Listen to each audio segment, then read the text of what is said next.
BRS పార్టీకి ఇప్పటికే 10 మంది ఎమ్మెల్యేలు 6 ఎమ్మెల్సీలు వీడినటువంటి విషయం అందరికీ తెలిసిందే. ఇక బీఆర్ఎస్ ఎల్పీ సమావేశాన్ని కేసీఆర్ అధ్యక్షతన బీఆర్ఎస్ రాష్ట్ర ఆఫీసు తెలంగాణ భవన్లో ఏర్పాటు చేస్తే దానికి 5 ఎమ్మెల్యేలు ఒక ఎమ్మెల్సీ అయితే డుమ్మగొట్టినటువంటి పరిస్థితి. ముఖ్యంగా జహీరాబాద్ ఎమ్మెల్యే మాణిక్రావు మాత్రం ఆసుపత్రిలో ఉన్నారు. ఇక తలసాని శ్రీనివాస్ యాదవ్, పద్మరావు గౌడు, అలాగే వారితో పాటుగా బండారు లక్ష్మారెడ్డి కూడా ఈ యొక్క మీటింగ్కి అయితే హాజరు కాలేదు. ఇక మెదక్కు సంబంధించినటువంటి జిల్లా దుబ్బాక నియోజకవర్గ ఎమ్మెల్యే కూడా ఈ యొక్క మీటింగ్కి అయితే హాజరు కానటువంటి పరిస్థితి అయితే కనబడతా ఉంది. ముఖ్యంగా ఈ యొక్క 5 ఎమ్మెల్యేలకు సంబంధించినటువంటి విషయంలో మాత్రము మరి వారైతే ఒక విశ్లేషణ అయితే ఇస్తున్నారు. కానీ సుధీర్ రెడ్డి ఎల్బీనగర్ నియోజకవర్గానికి సంబంధించినటువంటి ఎమ్మెల్యేగా ఉన్నటువంటి సుధీర్ రెడ్డి నిన్న ముఖ్యమంత్రి రేవంత్ రెడ్డితో గంట పాటు భేటీ అయినట్టుగా వార్తలు అయితే వస్తూ ఉన్నాయి. ఈ గంట సమయంలో కేవలము వారి యొక్క ఏదో కుటుంబానికి సంబంధించినటువంటి ఒక కార్యక్రమానికి శుభకార్యానికి రావాలని చెప్పేసి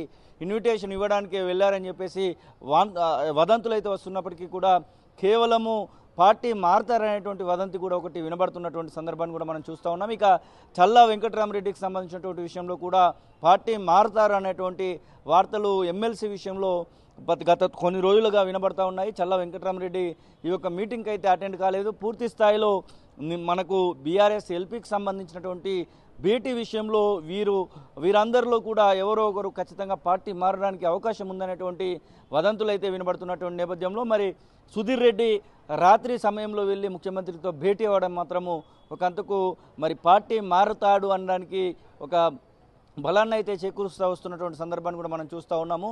మొత్తానికి ఈ యొక్క ఎమ్మెల్యేలు ఒకరికొకరు పార్టీ మారుతూ వెళ్ళడం అయితే ఇటు అధికార పార్టీలో ఉన్నటువంటి కాంగ్రెస్ పార్టీకి బలాన్ని చేకూరుస్తూ ఉంటే ప్రతిపక్షంలో ఉన్నటువంటి బీఆర్ఎస్ పార్టీకి రాను రాను దిగజారుడు అంటే తక్కువతున్నటువంటి ఎమ్మెల్యేల సంఖ్యను కూడా మనం చూస్తూ వస్తూ ఉన్నాం.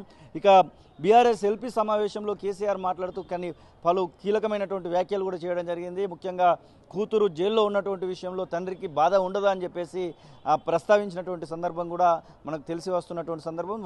దాంతో పాటుగా ఎవరైతే పార్టీ మారుతున్నటువంటి వారు ఉన్నారో వారి గురించి పట్టించుకోవాల్సినటువంటి అవసరం లేదు. ప్రతిపక్షంలో ఉన్నటువంటి వాళ్ళకే ప్రజల మద్దతు ఎక్కువగా దొరుకుతూ ఉంటుంది కాబట్టి ప్రజల మద్దతుతో మనం ముందుకు వెళ్ళాలంటూ హితబోధ చేసినటువంటి సందర్భాన్ని కూడా మనమైతే చూస్తూ ఉన్నాం. అసలైన తొలి వెలుగు. ఫాలో వాట్సాప్ @తొలి వెలుగు official.